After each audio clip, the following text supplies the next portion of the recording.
what are your thoughts on being in the show, and also about there being a scarcity of there having shows putting populations, or rather unrepresented populations within LGBTQ plus community in the forefront? Well, from experience, like going to museums, like, you know, when you look at art, you just really enjoy the art, and you don't really question the artist as much. And so that's why I think this show is really powerful, because not only do you see great art, see and hear and feel and touch great art, but you also get a sense of who we are, and who we are is a queer community, specifically queer people of color.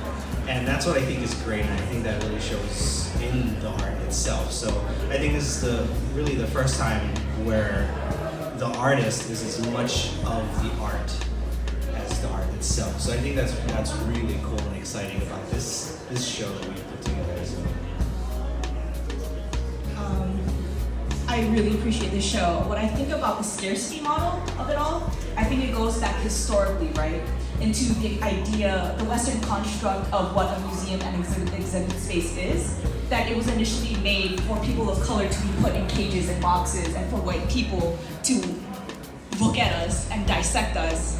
Literally, if you think back to the human zoo, when people of color were literally in cages, and white people would walk around and literally gawk and just stare and talk about them as if they were the other, you know? So for us, the scarcity model is nothing new, it's just changed its form, you know? So our power and our responsibility is thus then to create our own space, right? That if those spaces are not available for us, well, we're gonna go and make our own space just like this, right? And I think that also, it shouldn't be our responsibility, but at the same time, that's just how systems of oppression work, right? That's just what has happened historically. But it's spaces like this that give hope that it is possible, that we are on the right path, that there are, and I have seen so many other exhibit spaces with people of color, with queer people of color, you know, entering the conversation, disrupting the space, and adding to the conversation of what are we doing here, and what's our intention, and how do we proceed to create something that is beyond white structural exhibits. That's my answer. Sorry, that was a lot. Sorry guys, sorry, that was a lot. Thank you so much, Jocelyn. So for the most part, again, I'm super blessed and super grateful to be part of this show, to be a hip hop artist and female rapper in the space like this. I feel kind of like, ooh, you know what I'm saying? Anyways, I think that as far as the scarcity model in hip hop was all about building your own space, and there couldn't be anything more like brown and LGBT related than hip hop. Of course, hip hop again has a history of being misogynistic and still is, you know, as far as mainstream hip hop goes. But again, I've continued to find my own space.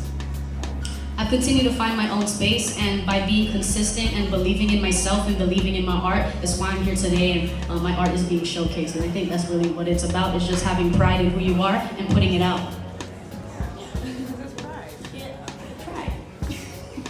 So for my part, I don't really worry too much about or deal too much with the scarcity question, because to me it's more, the issue is more, what is the dominant narrative that we're playing into? And the dominant narrative is that, okay, well, Pride is this, you know, white male thing that came from the United States, and, you know, so we're trying to give ourselves a voice in this white narrative, and it really doesn't make any sense, especially in the Hawaii context. And to that, I appreciate the way that you titled this exhibit, that this is in the occupied Hawaiian Kingdom, that we're talking about LGBTQ or QTPOC, I'm still QTPOC community. And so we really shouldn't be thinking about what it is to be brown, queer, and also here from an American perspective. That doesn't apply, that history doesn't apply here. The American presence here is very recent, considering, you know, 2,000 years of, you know, non-gender binary cultural practice and social standing for you know, for Mohu and queer people in Hawaii. And so for me too, it's also a matter of land. So if you're talking about, not only the, shifting our focus from what the narrative is that we're using to understand our place or lack of representation, really what we're talking about is, American occupation in relationship to land. And so, like, I'm looking at these different exhibits here and the artists who have done them, and so much of this is very clearly representative of what is our relationship to land. And so, how I felt about, or how I personally identify with queer identity is very much connected to land, and I very much identify with how my teacher Alex Wilson has taught me to understand it as coming in and not as coming out. And coming in is acknowledging our relationship to land and how we what our role is in our communities and with our history and with our ancestors, and so that to me is the more interesting question to ask. It is the more accurate way to approach our presence here in occupied territory, and so that's what I have to say about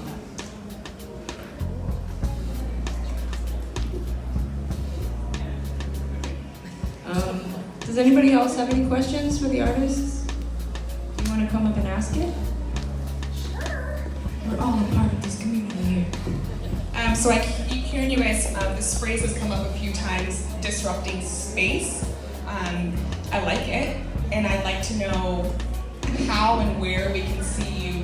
It's nice that we have this collective area to disrupt space together in numbers. That's awesome. I appreciate it. I'm glad to be a part of it. But I'd like to know where else we might be able to see you, or what other forms you regularly disrupt space and make everyone know that you're queer, brown, and still here.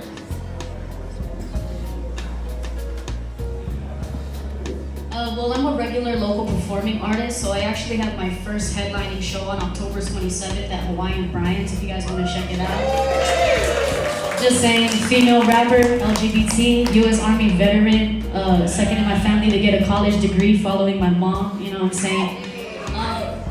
What were we talking about? Disrupting? I was disrupting.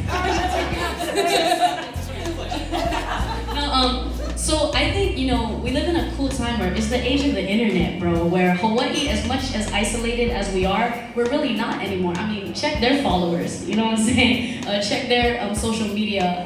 And at the same time, I'm heavily on my website, www.jehzanexclusive.com. I'm just out here, you know what I'm saying? This is something that I want to make my career. It's something that I want to make my lifestyle. And not just kind of like a dream and goal, but it is a dream and a goal nonetheless. And that's why I'm here today, and that's what we're doing. So, disrupting everywhere on all social media platforms.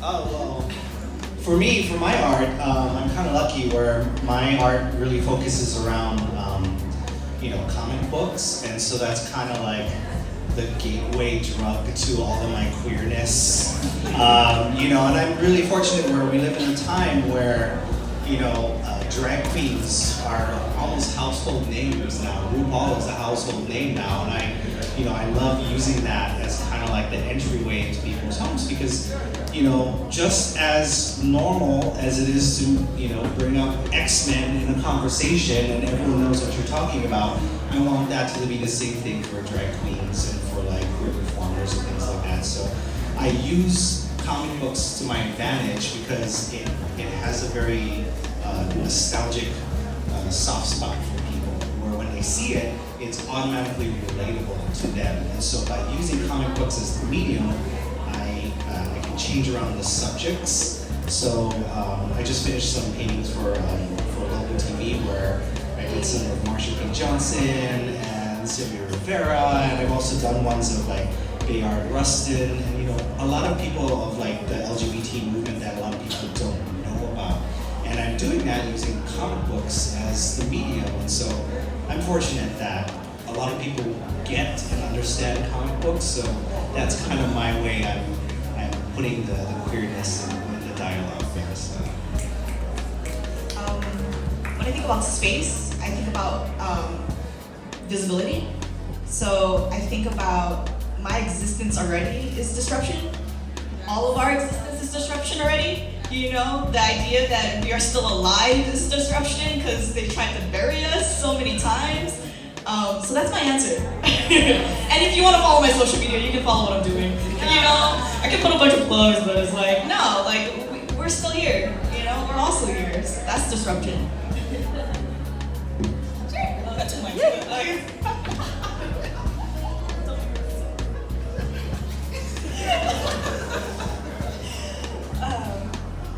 Well, I don't know if I have as far as disrupting spaces from a queer perspective to talk really about. I absolutely love what all three of you guys have shared.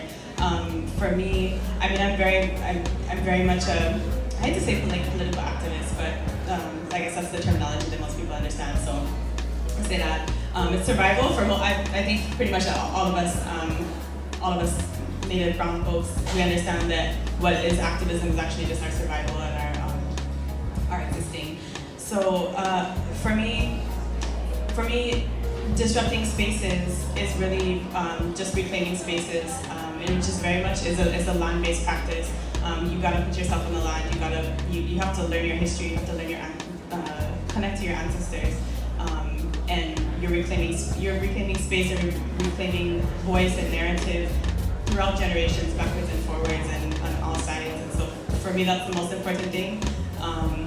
And yeah, I feel like the more that you put yourself on the land, the more that you build those connections that kind of, I mean, they term it intersectionality nowadays, but to me, if you can't be queer, like brown queer and also here and not be political and understand how that relates to land-based practices. And so the fact that we have so many immigrants and Americans and Filipinos and all these folks who are in Hawaii expressing their identity and the work that they're doing and the connections that are so important. Like all of those struggles have to feed each other. We have to understand how intrinsic that connection is. So for me, put yourself on the land, reclaim that space, reclaim those names, because it's not in English, I'll tell you that. Word. I think that would be it then. Well, is there anything else that you guys want to talk about while we're here? I love the brown queer and also here. Can we get shirts made of that? Because I would love to wear that around. Yes. Yes. Thank you guys so much for being here and for participating in the show. I'm honored. I'm very grateful for all the energy that's gone into this. Thank you everybody who came to watch the panel discussion and Q&A.